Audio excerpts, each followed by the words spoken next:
FBI just admitted that the background check system failed, and it was that failure that allowed accused South Carolina church shooter Dylan Roof to buy the gun used in that tragic shooting. He had a felony drug charge on his record and admitted to possessing the drugs that should have disqualified him.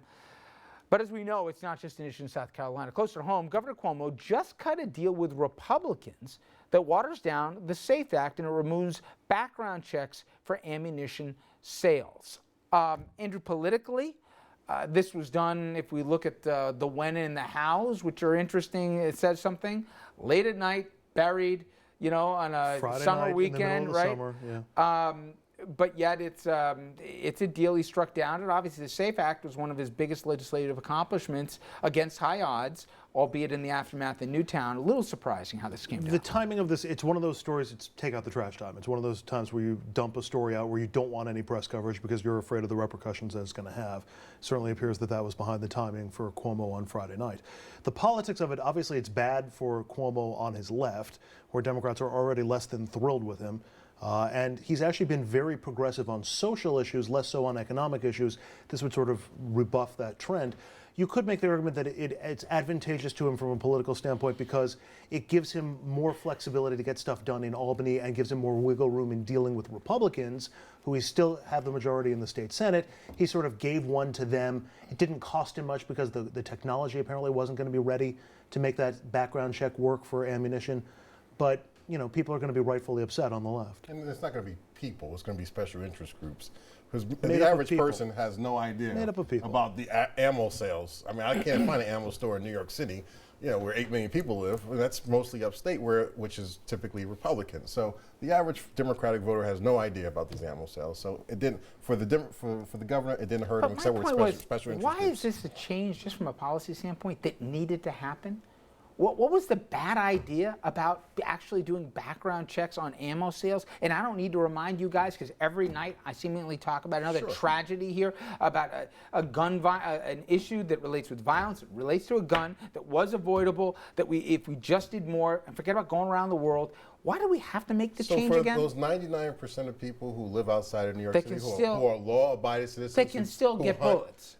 Why do you do a background check when I'm trying to buy ammunition, so because I can do you just said it yourself, buddy. Rifle target practice. You just answered your own question.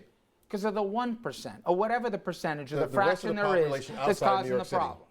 It's not just outside New York City. That is a population. You can't have a gun license. You can't even carry a gun in New York City. Of course you can. It goes out, yeah. No, it's impossible. No, it's not impossible. I know what it takes to get a pistol permit. It's impossible. Yeah, the commissioner of New York City, Bill Brandt, has to sign off on it. Okay. So outside of New York City, where the rest of the 11 million people of this state live, that elite hub that you guys don't like, with elitism and run wild. Who are law-abiding citizens. Every time I have to buy ammo to do something, a law-abiding activity, I have to go through a background check. That makes no sense. But you have to go through a background check when you buy a case of beer. Granted, it's all just showing your driver's license, but that's something of a background check too. And the argument in favor of this is that let's say your weapon and your ammunition is somehow used in the commission of a crime. It's a way to trace it back and figure out who bought the ammunition. Let's say that's why we have forensic labs at every but let's say you've got a stolen gun.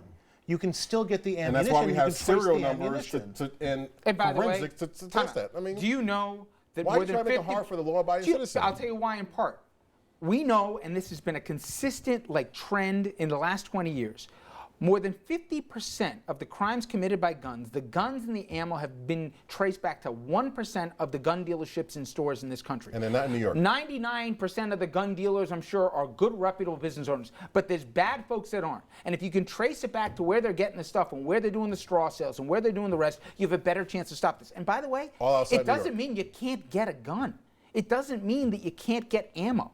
What this just was trying to do is to try and put one frickin' small curb in here so we can drop the tide here of some of the violence.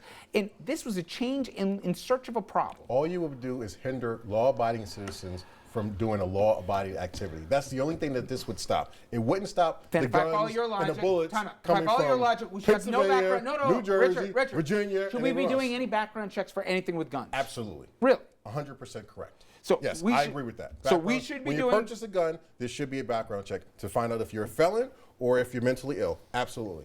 No question about it. All right. Well, you know you're at odds here with both the NRA and the majority of your party. NRA is talking about background checks. Well, 70% of the NRA members agree with you, right? but the actual NRA doesn't, and as a consequence, we know what does or doesn't happen in Congress, and nothing happened after Newtown National. But we have existing background check laws that have not been. Okay, but the states don't share the databases right now. Right. Well, they should. One of our But they don't. fundamental problems is that we have, and this is going to harm Hillary Clinton, I think, in the next election. We have a federal government that doesn't do the things it's supposed to do effectively and they want to pass more laws. Well, exactly. Instead of enforcing them. The background check system is primarily the fault of states that aren't supplying information and aren't sharing information. That's less a federal And do you want to bet good money? need to The governors of the states that choose not to be participatory are overwhelmingly Republican? Do we want to bet that right now? Richard, do we? Thank the good Lord, the governors of states in the United States are overwhelmingly Republican, 37 to 23. And I can point to part of our gun violence here as part of the reason. 37 to 13. All right. You weigh in on this, Dominic. Keep it down over there. Answer the question we pose you now on Facebook and Twitter, and here it is. Should background checks be required for ammo purchases?